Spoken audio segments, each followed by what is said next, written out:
Welcome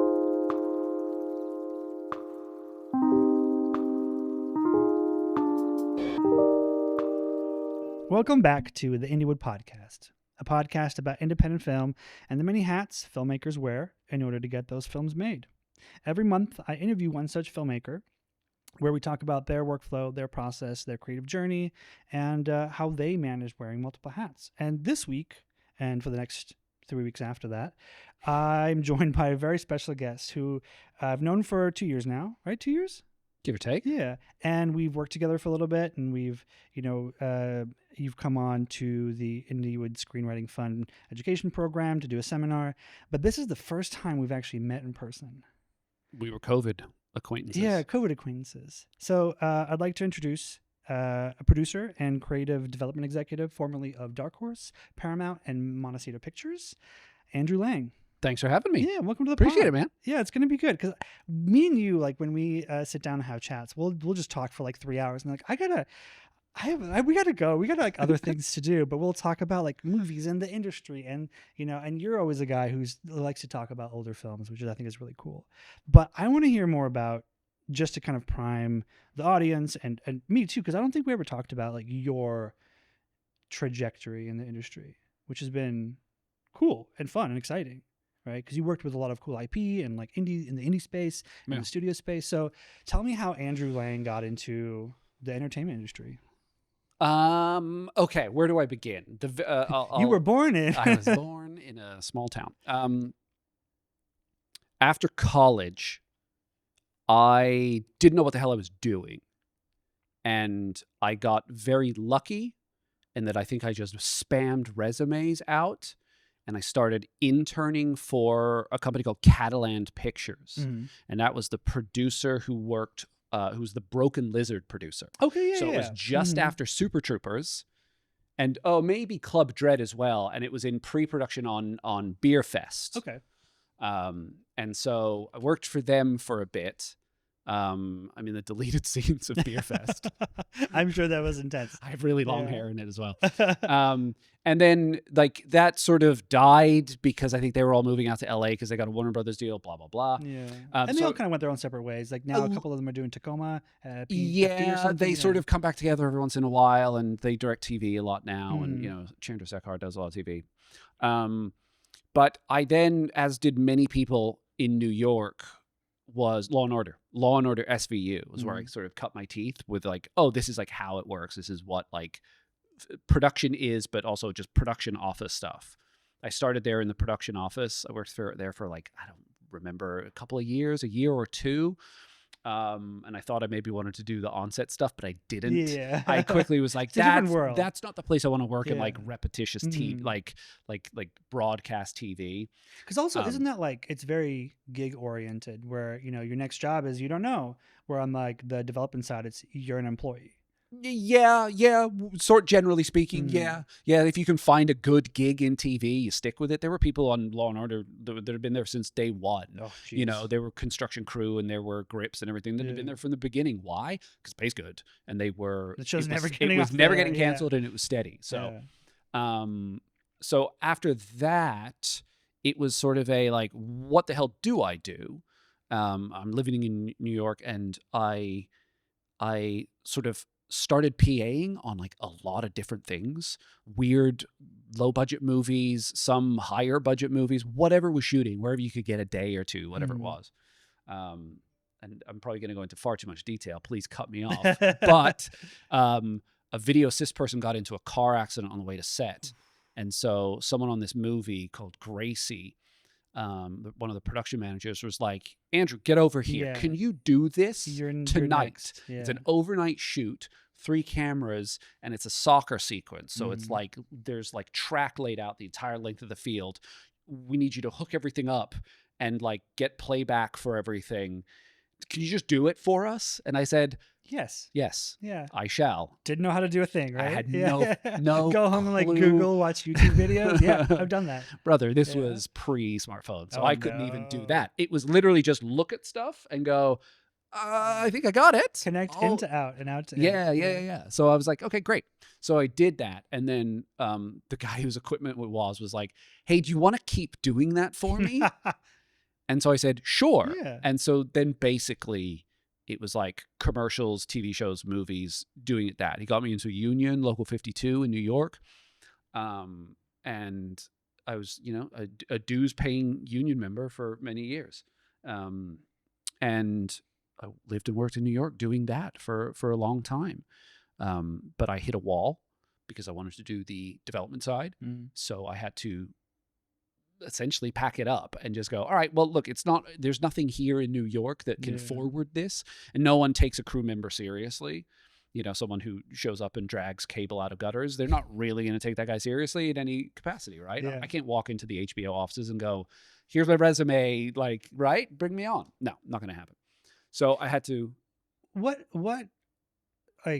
Where did that desire for I want to get into development come from? Was it just being on set and like, I want to make this, but on the other side of the fence? I don't know that I could pinpoint it. I thought that working on set was a step to doing that. And I think that maybe not on the West Coast out here, but at least on the East Coast in New York, a lot of people look at that as like one of the steps to getting onto the development side. Yeah. I don't think it's like a necessarily viable path to doing it, but I think a lot of people are like, well, I'd rather be involved, and then like maybe, hopefully, but it's New York. It's where you make things. It's not where you create. Yeah. It's not where you create them, with some exceptions. Yeah. Okay. And so I basically packed up and had to start again, and come out here. And so that was 2011 when you came out here. 2012, 13. Okay. And I had to start again and hope for the best. And I landed a couple of internships simultaneously. I tried to make them work as best I could. And then I look, it's, what they say, right? It's when luck meets opportunity. Yeah. And I was an intern at a company, and some guy walked out because he probably should have walked out rightly off of a president's desk. And I was an intern, and they pointed at me and said, "Hey, Andrew, can you do that?" Yeah. And I was like, this is a goddamn theme of my life, but sure, no problem. And I was there for like 9 months. No worries. Mm-hmm. The boss was not great to work with, but like, whatever, I didn't care. And then I got lucky. Somehow a resume got to a startup studio, and that was a company called Green Pictures, and I joined that, and I was there for a number of years, but I was pretty early in. I was in the single digits of the hires. I think I was 8 or 9. And that thing ballooned to like, 75, give or take. Never really made great movies, never really kind of hit what it should have hit for a variety of reasons. But when I sort of saw that was not going the right direction, someone said, "Hey, the Montecito Picture Company is looking for someone. Would you be interested?" And I, being a comedy snob / failed comedian myself, as a person who did a lot of UCB in New York, I was like, hell yeah, it's Ivan Reitman. I would be stupid to not say yes to anything with that. So I went and I interviewed, and I got the job. And I was at that place for a couple of years, and then sort of went with someone to Paramount for a couple of years, and that was in I won't get too deep into the machinations of it, but it was a Paramount Players, which was an attempt at a restart of like a niche, like kind of like a shingle for like indie stuff. No, not even indie, but it was more like, look, it was this other thing created by the now head of Paramount, Brian Robbins, which was supposed to serve as BET, Comedy Central, VH1, and make films sort of like under those umbrellas. Yeah. They did the sequel to What Women Want, What Men Want, which was a BET film. That was the attempt. So kind of like Touchstone for Disney, right? I think that's the kind of hope. Yeah, it's something like that. But then Brian Robbins left and went to go run Nickelodeon. And then, it's sort of everything kind of started to die on the vine a little bit there. And, there was not a lot of movement there. It was no upward mobility at all. And so I ended up luckily, knock on wood, I ended up at Dark Horse, where I was for the past 6 years. And Dark Horse was a different thing, because it was like, I had gone from a buyer at Green Pictures to a seller at Montecito Picture Company to a buyer at Paramount, and then I was back at a selling company, in a production company of Dark Horse Entertainment. using the IP library of Dark Horse Comics and, you know, Which some is originals. extensive, yeah. Yeah. And that's sort of, that's a brief summary. Yeah. No, I like that. And the reason I want to talk to you is because you have this like unique experience of just loving classics, because you're always like, hey, you've seen this movie? I'm like, I don't know what that is. You know, and you're like, oh, it's, you know, I'm sure we'll like pick, you'll I think as I name drop joke with something. you, I'm always like, Yeah. it's a Charles Bronson movie. Yeah. I know what Charlie Bronson is, yeah. But, and so the reason why I want to talk to you is because you have this like breadth of experience from many, many different companies that are doing like a variety of, you know, niche things, but also like bigger things. And then you like, you know, lived in IP for many, many years. And I think you have a really unique perspective on the industry as a whole, which I think is very valuable to like up and coming writers and up and coming directors, just to kind of like, what's the, and I'm tapping my wrist here, like what's the pulse of like the zeitgeist, right? Yeah. And I mean, I wanted to get your take on it, because like IP was the biggest driving force for the film industry for many, many years, and now it's kind of like indie horror or something. So I don't think indie horror is ever going away. Yeah, that's like, I feel like I've said this to you a billion times, like that horror's evergreen. Yeah, that's not going away. Someone said the other day, it was like, is horror the only way you can break in now? Because I feel like everybody who's breaking in was like, oh, I'm going to make this small horror film where something unique happens, and, you know, bomb, boom, whatever. And then you're doing like Shazam, because that's what David Sandberg did. Yeah. You know, he makes Lights Out, a short, and that gets expanded to the movie, and then he's off to the races. And then he's doing Shazam. And now he's doing Until Dawn, I believe. Until Dawn, which was like based on the video game. Yeah. And that's all practical, mostly practical, which I think is really, really fun. But obviously Jordan Peele, Jordan Peele. Kreger, I mean, Sam Raimi was a literal just like DIY horror guy as well. Who were the guys from Australia that did the shaking hands with a mannequin? Talk to Me? Yeah, the Filippo brothers. Yeah. So like same thing, you know? So theirs is an interesting one because they were also YouTube guys as well, but yes, the point stands. And I feel like at some point that was sci-fi.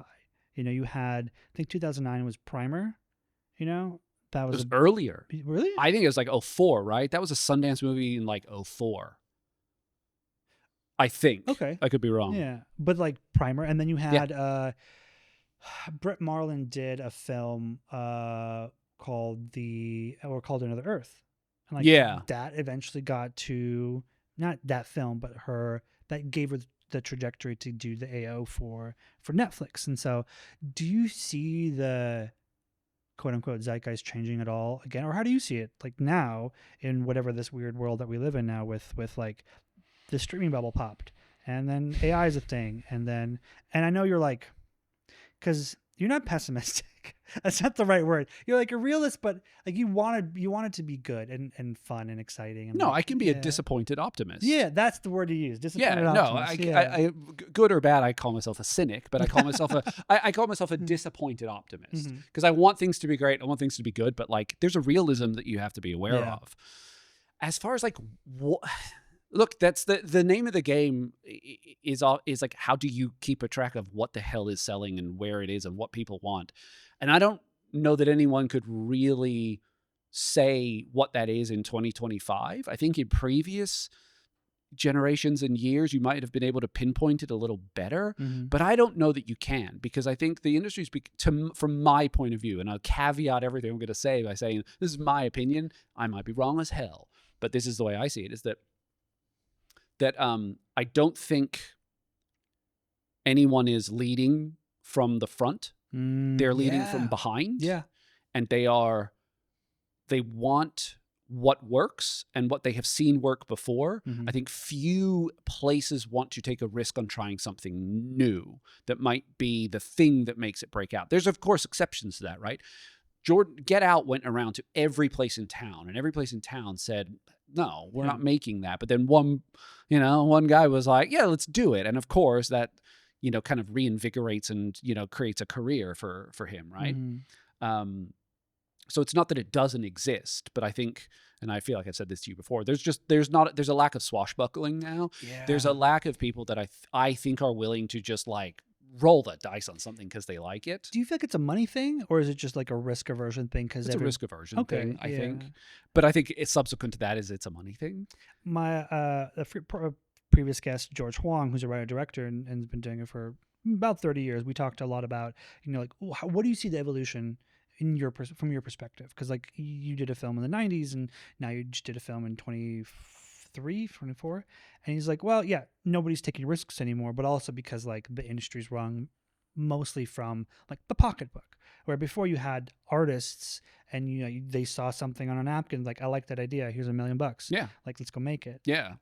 Nowadays it's different, although I'm seeing specs every now and then pop up for I think when there's a good spec, it's going to sell. When there's a good spec, it's going to get some attention. Doesn't mean it's getting made, but it means it at least gets some attention and it gets out there into the industry. But I don't think there's any more days of like, like a guy I love, Don Simpson, of like being in a meeting and saying, what's that idea you had? It's like, oh, it's about an out-of-town cop who comes to Beverly Hills. He's like, write that. Like, I like that. Let's do that. Like, I think those are gone. And it's pocket governed, but like risk aversion governed, because why would any executive want to take a chance on an original idea when they can say, I will make the movie based on whatever, name the IP, right?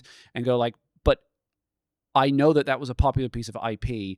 I, as an executive, took the right risk. You can't fault me for the risk I took. Look how popular that IP is. Those dolls sold 23 million last year alone. Like, it was guaranteed to hit, right? They're safe versus, the risk on the original. Like, and it's like, all due respect to Sinners, did well. It was an original. Great. It's Ryan Coogler. It's a guy that is going to hit a home run and at minimum, a triple. Like, you're going to get something good out of that original idea. That's not a risk on like a spec that might be just so weird it might work. Like a new director. Or a new director, script, right? Again, like someone took a chance on Zach Kreger, and guess what? It worked. I feel like people need to take more chances on not only like scripts and directors, but also like the small film. Because you can make a film for under 10, let's just say $10 million, and have it be successful. Have it find an audience where maybe like, okay, well, it didn't do $1 billion, but like, you made your money back, you made some pocket change. Like, I think that will exist. Yeah, that'll always, like, it's either big or small. But like, those movies will exist. I think that there's a lack of wanting to take the risk, and it's like, it's logical, it's understandable, and it's explainable why you don't take the risk. I just think it's boring. Yeah. I just think it's like, where are the swashbucklers? Where's your Bob Evans? Where's your Tom Pollocks anymore? Like, where are your people that want to go like, you know what? That's the thing we should be doing. Yeah. I remember, I forget where I heard, I think maybe you told me this, where like, maybe it was Paramount, but I forget, like the executive who ran the studio came in to like the person who owned the studio and like owned a bigger company. It was like, we had the best year that we've ever had. And they're like, cool, we've made that much on like paper clips, in like some other subsidiary that they own. So like just film isn't like a money producing thing to those people that own the studios, which, why'd you buy a studio in the first place? Yeah. You know what I mean? Like, I think people always, the glamour gets, it's bright in their eyes. Well, that's what it is. You sell the glamour, and like when you sell a script, you don't sell like, oh, it's inexpensive to shoot. Like, no, you sell because it's fun and exciting. Yeah. And I think, and then we'll talk about this in a future episode, where like, how do young writers now just do that, break through whatever this wall is now that's like ever evolving. We'll get to that later. Yeah. Well, okay. That's a different episode. Yeah. We got a couple of minutes till this episode ends. But I really want to kind of focus this talk, like this moment, on like that environment and how people should look at the environment, because some of them are looking and going, I don't know what to do. Yeah. And it's also spreading out across the world, which I think is also nice because it gives people an opportunity to succeed that don't live in Los Angeles or New York. Like, oh, I'm in Toronto, or I'm in Atlanta or Louisiana. Yeah. Wherever those industry markets are. And like, now Ireland's popping off for Hollywood productions.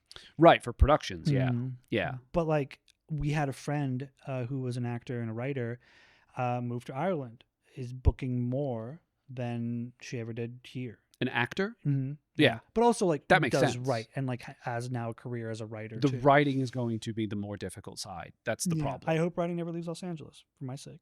I mean, I don't know how it could.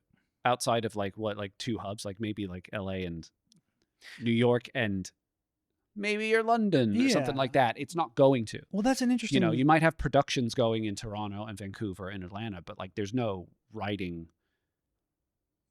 There's no agency, again, it gets into that. It's like, it's just not going to. Well, there's something to explore there. Like, how do you see as a producer and as a development executive, how do you see the writer in this industry? Like, are they safe to stay in Los Angeles? Do you have to go to LA as a writer in order to kind of not break through, but, have a career?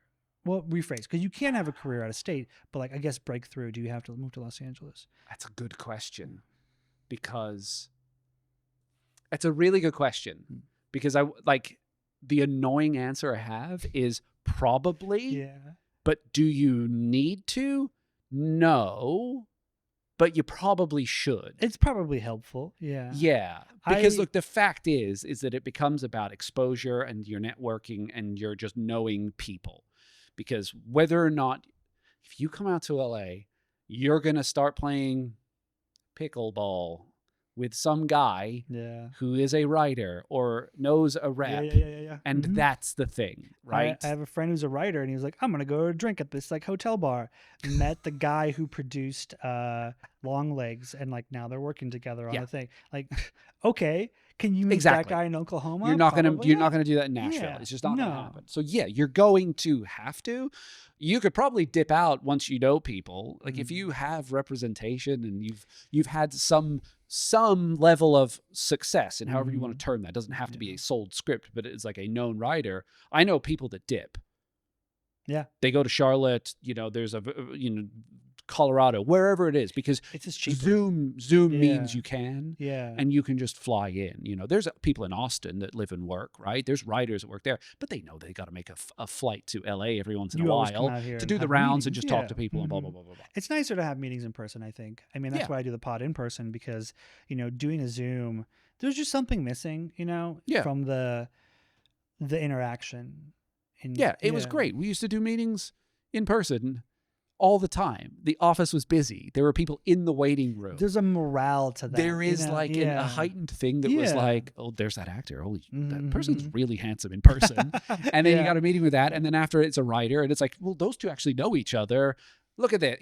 Just the things that come from like the intangible of like just being around. Yeah. And you can form those meetings or form those relationships easier, especially when you're going in person, running into people on the street. Doesn't mean you can't, but if you expect the same kind of results, you're kidding yourself a little bit, but you can within reason.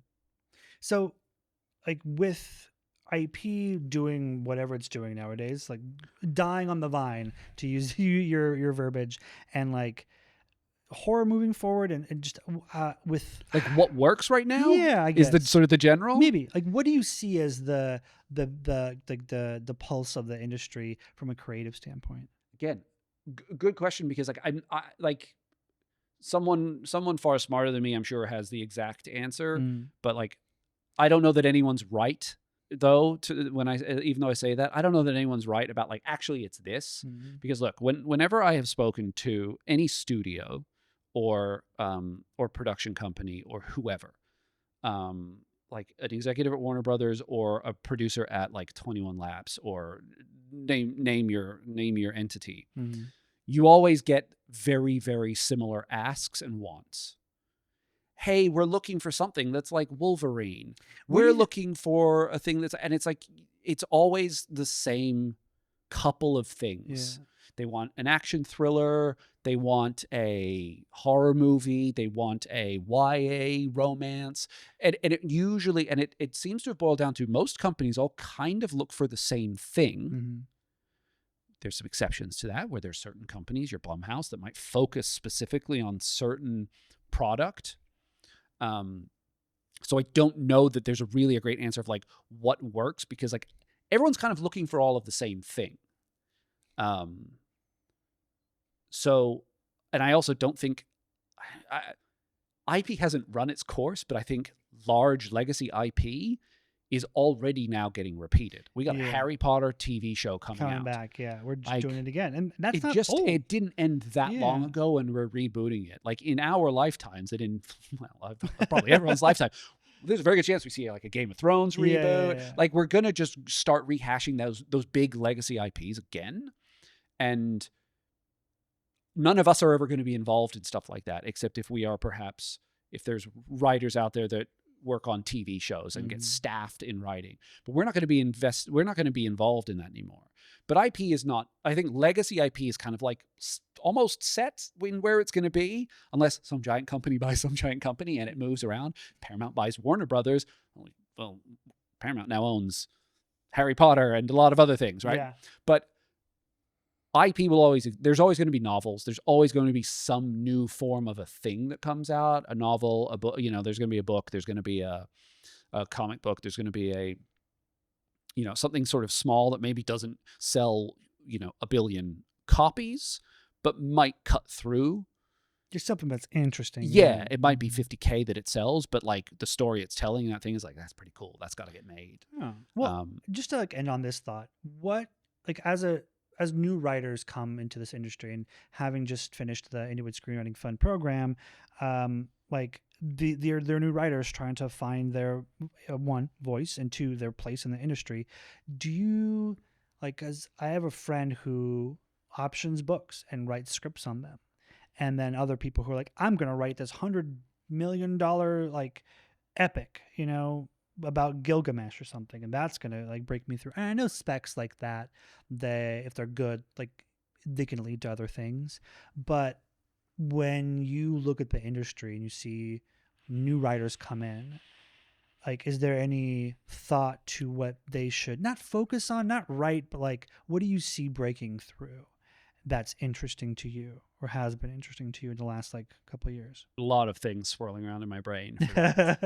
Because Charles Bronson remakes. Yeah, Charles Bronson remakes. Just remake Mr. Majestic. The sort of the big heading I feel is write something interesting and unique, which is a really annoying heading to tell people. Yeah. Hey, just write something that's great. Yeah, and write unique. Good. Write good.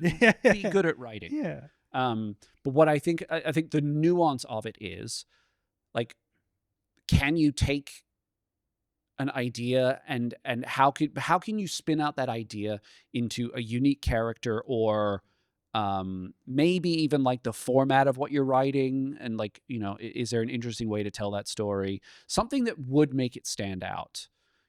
Like there's a spec that I really loved from maybe like 7, 8, 9 months ago, maybe a little bit more. I forget the title of it, but it's a spec. It's a romance spec about two people who, there's like one night of the year when you're allowed to have sex, and it's these two people meet, and they're going to help each other get to the person they want to have sex with, but of course they end up together. Yeah. And it was a weird sci-fi, high concept rom-com. I like that. And I really loved it.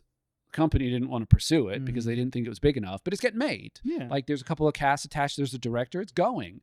And it's like, yeah, that's a great idea. That's a fun idea. You're taking The Purge meets, To All the Boys I've Lost, right? Yeah, like such a good comp. Like I'm not sure if it's, but you know what I mean? Like it's a great idea with a pretty unique, high concept, like core thing that grabs you, but you are making it unique and your own. Yeah.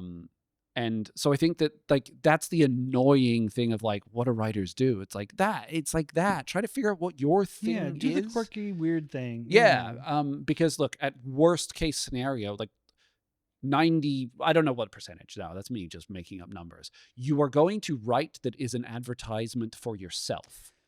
You can never forget that, like, you might write something and you go, I want to sell this. Yeah. Hold your horses. Chances are that is people reading and going, we like the writing. Yeah. How about we do something else? Yeah. We don't think that's makeable, but like, let's do something else. So you got to remember that as well. That is a showcase of what you can do. You're putting in a lot of effort, so people read something and go, let's write something else, which can sound like a bummer, but it's the way it works. I feel like that's a good piece of advice for a lot of young and emerging writers, because I think I meet some folks and they're like, I just want to sell a script. And I'm like, I get it because I've been there. Who doesn't? But how are you going to sell something when the buyer doesn't know you or your voice? Yeah. And I think that's so critical. And, Yeah, there's hierarchies. Yeah. No one knows you can execute. No one knows. It might be a great script that might sell. Sure. However, you're on the bottom rung. You got to show who you are. And I kind of, maybe the hidden thing behind it all is that they want you to write a second so that you can prove you can do it again. Yeah. We just have two like samples that the are sophomore really, really good. album is really hard for bands. Yeah, it is. Yeah, the sophomore slump is real. Yeah, can you do it again? I've had the sophomore slump for a couple of scripts, and then like a couple of scripts that came out good. Well, on that note, on that advice, like write good. Write exciting, write fun, write new, write unique, but do it not to sell, but to showcase you and your brand and your voice and who you are as a person and as a creative. I will always advocate for doing the shit you want to do, doing the art you want to do. If that means it's hyper violent or gory or weird, why not? Like make it something that's going to grab people. Because people read hundreds of scripts every day. Yeah. If there's an action sequence where you want to see like, it's a little too much to like decapitate that person in a scene, like, do it. Do it. Come on. Just do it. Come on. Just do it. Because it's going, do something that you think that you would want to see. Because like, what else we got to do? We're here doing this for the love of the game. Like, do it. Let's go all in.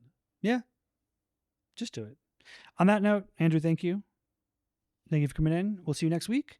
And we'll hear or talk to everybody listening next week. And goodbye. Thank you for listening to the Anywood Podcast. You can find us anywhere you find your podcasts or on YouTube on the Cinematography for Actors YouTube channel. See you next week. From the CFA Network, Cinematography for Actors is bridging the gap through education and community building. Find out about us and listen to our other podcast at cinematographyforactors.com. Cinematography for Actors Institute is a 501c3 nonprofit. For more information on fiscal sponsorship, donations, because we're tax exempt now, so it's a tax write-off, and upcoming education, you can email us at contact@cinematographyforactors.com. Thanks.